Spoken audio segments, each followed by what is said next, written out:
Welcome back to The Relatable Black Girl, where I'm your host, Simone. And on this episode, I want to talk about overthinking. I feel like overthinking is something that I struggled with my entire life. And I mean, I still do, but it just isn't as bad. And I just wanted to share some of the ways that I overcame that. I overcame it first by realizing why I was doing it. The main reason why I overthink is anxiety, not feeling prepared, being afraid, not having control over a situation, loneliness, boredom, being regretful, regretting a situation. And then now I'm just like replaying it in my mind and what I could have done better. One of the first things that I started doing to overcome my anxiety, which was causing me to overthink, it's a very annoying habit, but I started to click pins. So like whenever I started to feel like anxiety coming on, and you guys, I know it's so annoying. I would be in class like clicking my pen and someone would eventually say, "Can you please stop?" They would be like, "Can you please stop?" But that helped me a lot. When I felt myself getting anxious, I would start to click my pen. And then another thing that I also would start to do is that I would just gently pat myself on my leg. Like I would have my leg on my hand and then I would just like gently like pat. And I realized like doing something physical kind of takes my mind off of it. I heard some people say that they draw, but that would further my overthinking because now I got to think about what I'm drawing and that would just be too much.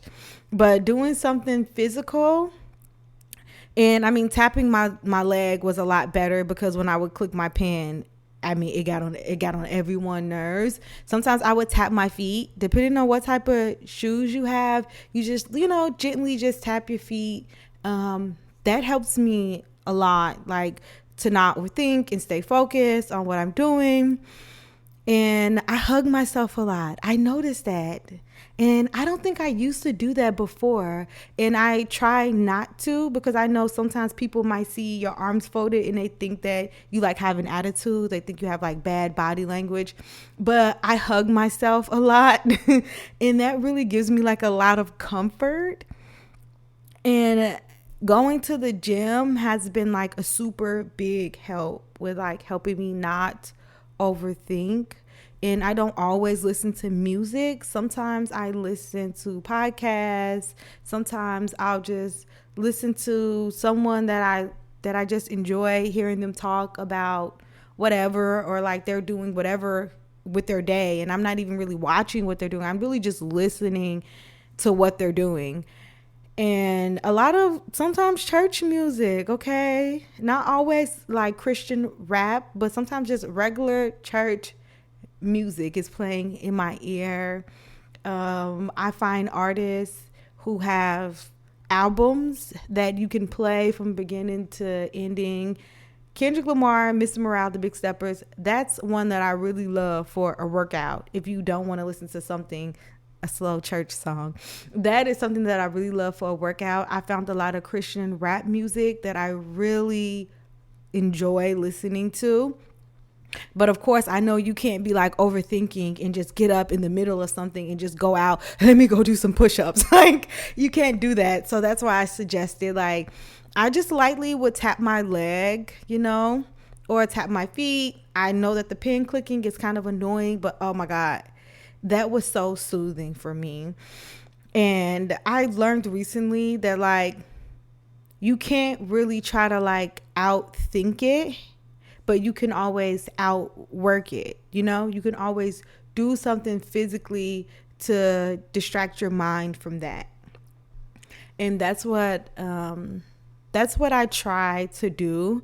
And I also try to remind myself that I am in control. You control the thoughts that are in your mind. it's like similar to driving a car. Like the car isn't going to go anywhere that you don't want it to go. You make the car go where you want it to go. And it's the same thing with your thoughts. If you're thinking something that you don't like, you can say, hey, I don't like that thought, and just stop thinking it, because you're really that much in control. Like, and that's something that I do a lot. If I'm thinking something, and sometimes I'll be overthinking, and then I just realize like, hey, like you got to catch yourself in it and be like, hey, I don't like that. And stop literally and say, hey, I'm going to dismiss that thought. I don't want to think about that. And that's something that really, really helped me. Replacing a negative thought with a positive thought, that really helped me. And I know sometimes it's positive things and you can still overthink. Remind yourself, you cannot predict the future. Okay? You cannot predict the future, and you cannot change the past. You are not in control of other people. You can't be overthinking and having scenarios in your head, and this person is doing this and that person is doing that, or you could have did this or you could have did that. You cannot center yourself in other people's lives. You're the center of your life. You're in control of you and you only. So don't be thinking that, oh, this person could have done this and I could have done that. Like, no, you only have control over you, and you only know what you would do, not what anybody else would do or say. And that's something that really, really helped me. Stop centering other people in your life. Decenter other people. If you feel unprepared, do things to make yourself feel prepared. I have a work bag that I had to just clean out because I had so much crap in it. Because I was like, I want to always, always feel prepared. I had regular lotion. I had Aqua 4. I have so many different types of lip glosses, lip balms, of course, pads, panty liners, things like that. I'm a woman. That's like kind of essential. I had combs. I had brushes. I had clips, hair clips, claw clips, anything that you could think of, toothpaste, a toothbrush, mouthwash. Like my bag had so much stuff in it because I was just like, I want to always feel prepared. I don't know what might happen and I want to be prepared. So having all that crap, even though I didn't even use half of it or maybe even any of it, it still gave me a comfort as if something goes wrong, I'm prepared for whatever happens. And looking good is something that also has helped me, not to sound, and I do not mean that in a shallow way, but, I had a friend once who told me, like, I'd rather be overdressed than underdressed. And I'm like, you know what? You're right. So when I go places, I would rather be overdressed. I'd rather be overdressed than underdressed. And then I feel like I do not belong here in this situation. Especially if you're somebody who you care about the way that others perceive you, or more importantly, you care about the way that you perceive yourself, because sometimes it's not always about what other people think. Sometimes it's about how we see ourselves and the image that we want for ourselves. And so being prepared for situations, and when I tell you, when you have good habits and you know who you are as a person, you won't overthink as much. Like having more confidence in yourself and who you are will help you overthink less. Because the more and more I build confidence about who I am as a person, and I stop overthinking about what other people might think of me or how they may perceive me. First, you need to know that people love to see people be successful that they want to be successful. If it's their niece, if it's their daughter, she goes through something, she overcomes it, they're going to be so goddamn happy. They're going to be so happy. Look at her now. Look what she's doing. Isn't she so great? Isn't she so amazing? Oh, she overcame so much. But when it's you, they will try to constantly remind you and humble you. Like, oh, I knew you when you always had them two nappy French braids to the back. Like, That's what people do. And the more you understand that that's just how a lot of people operate, you'll stop caring what people think about you.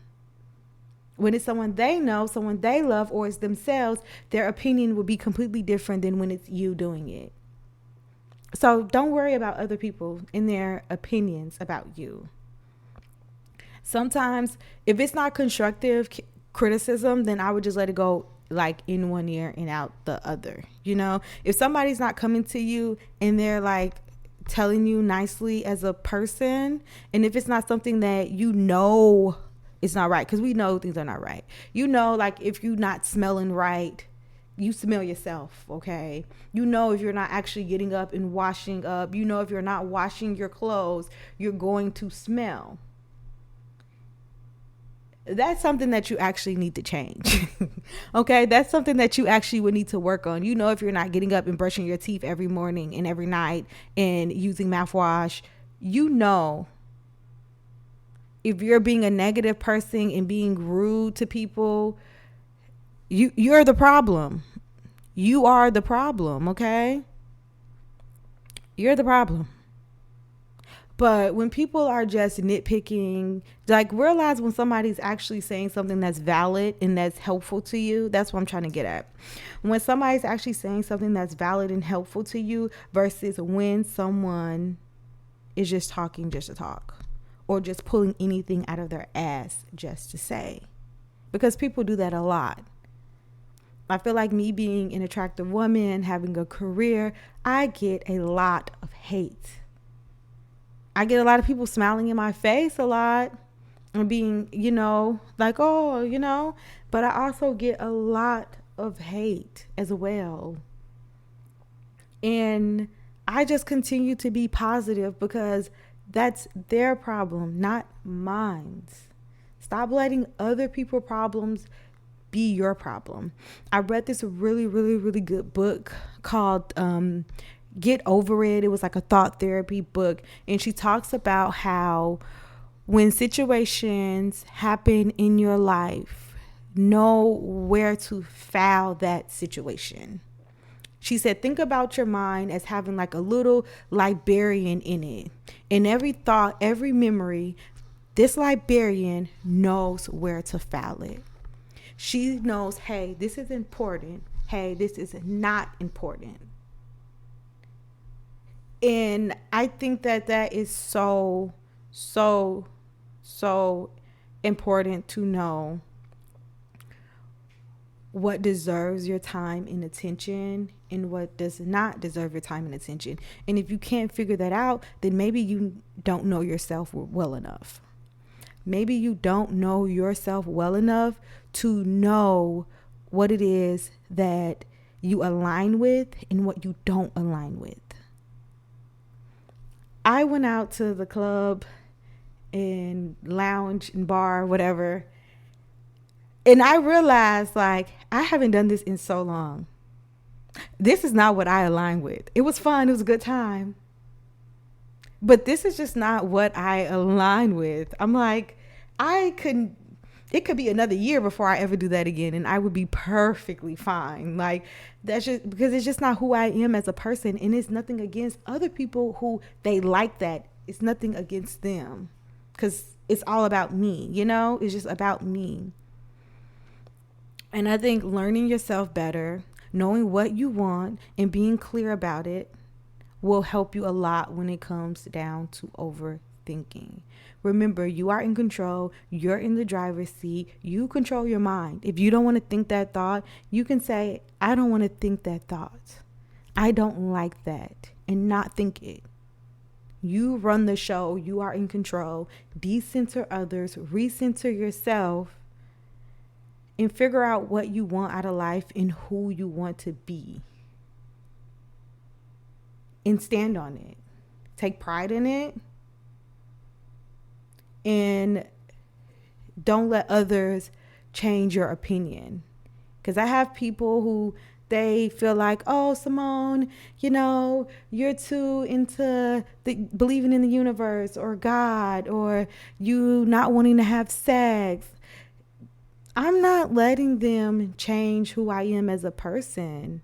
It's just not happening. This is my life and I am in control.